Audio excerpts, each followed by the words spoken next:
এটা তো স্বাধীন সার্বভৌম রাষ্ট্র হিসেবে সরকারের দায়িত্ব যে তার দেশের সীমান্ত সুরক্ষিত করা, এবং যে সীমান্ত রক্ষী বাহিনী তাদের জীবন বিপন্ন করে, জীবনকে দেশের জন্য উৎসর্গ করে তারা সীমান্ত পাহারা দিচ্ছে, তাদেরকে সুরক্ষা দেওয়া।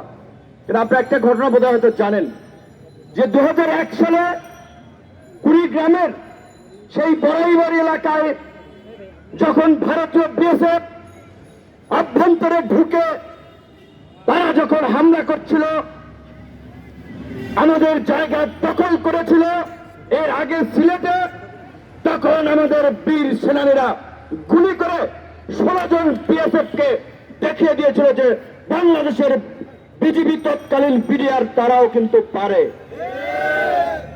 সেই ঘটনা গুগলে যান, ইউটিউবে যান, সমস্ত তথ্য এভিডেন্স পাবেন।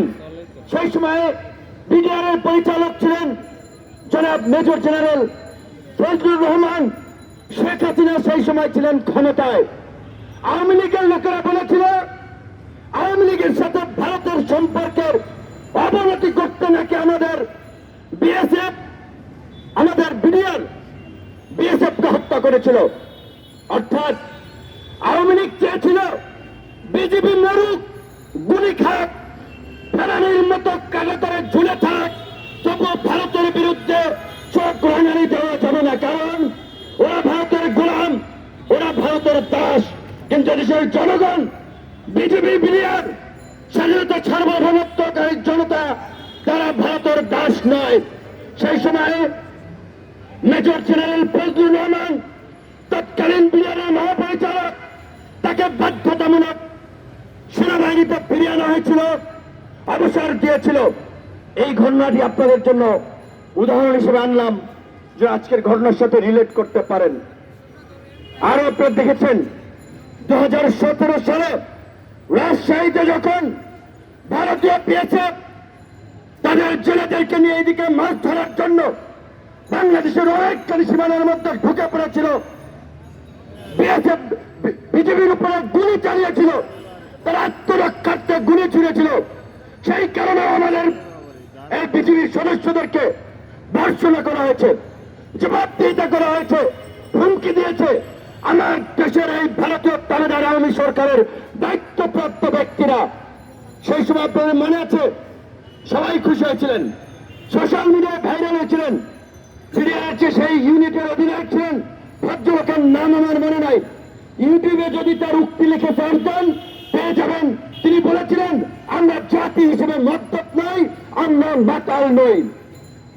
কারণ তো ভাত খেয়ে মাতাল হয়ে ভালো মন্দ বাদ বিচার করতে ভুলে যায়। আমাদের দেশের যারা বিজিবি বলেন, সামরিক বাহিনী বলেন, পুলিশ সদস্যরা বলেন, অত্যন্ত দেশপ্রেমিক, সৎ, নৈতিক মূল্যবোধ সম্পন্ন ছিল। কিন্তু এখন অনেকের চরিত্রে কালিমা লেপন হয়ে গেছে, অনেকের চরিত্রিক অধঃপতন হয়েছে।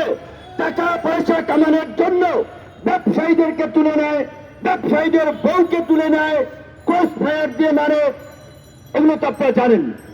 ঢাকার ক্র্যাক প্লাটুন বীর মুক্তিযোদ্ধা মোফাজ্জল হোসেন মায়া চৌধুরীর জামাতা, কুখ্যাত খুনি র্যাব 7-এর সেই সময় দায়িত্ব ছিলেন কর্নেল তারেক সাইদের কথা আপনাদের মনে আছে। নারায়ণগঞ্জের আলোচিত 7 মারার কথা মনে আছেন। সেই কর্নেল তারেক সাইদও কিন্তু এই যে সামরিক বাহিনীকে নিয়ে আমরা গর্ব করি, প্রশংসা করি, ওই বাহিনীর একজন সদস্য। আমার কাজেই ভালো মন্দ সব মিলে আছে।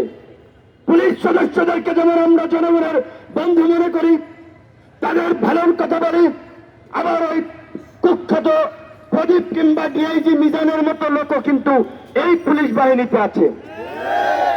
আবার ওই কাহারা কুন্দর মতো সামসামি করে মনোনয়ন পাওয়ার জন্য অনেক ডিআইজি পিআইজিও কিন্তু পুলিশে আছে। আজকে দুঃখ লাগে, খুব কষ্ট হয়, আফসোস হয়, যেই অবস্থায় আছি, যেই সংগ্রামে আছি, কোন বন্দুকের নল তারা করে বেড়ায় জানি না কতদিন বাঁচি। কিন্তু দেশটার ভবিষ্যৎটা কি হবে? একটা জাতিকে নৈতিকভাবে ধ্বংস করে, তাদের চারিত্রিক অধঃপতন ঘটিয়ে দেশকে ধ্বংস করা হচ্ছে। একটা ব্যর্থ কার্যকর রাষ্ট্রে বাংলাদেশকে পরিণত করা হচ্ছে। পৃথিবীর অনেক মানুষই বলেছিলেন, অনেকে নেলসন ম্যান্ডেলার কথা বলে, অনেকে আরো অনেকের কথা বলে, যে যদি তুমি কোন জাতিকে ধ্বংস করতে চাও সেই দেশের শিক্ষা ব্যবস্থাকে ধ্বংস করে দাও। আজকে ভারতীয় তামিলনাড়ুরা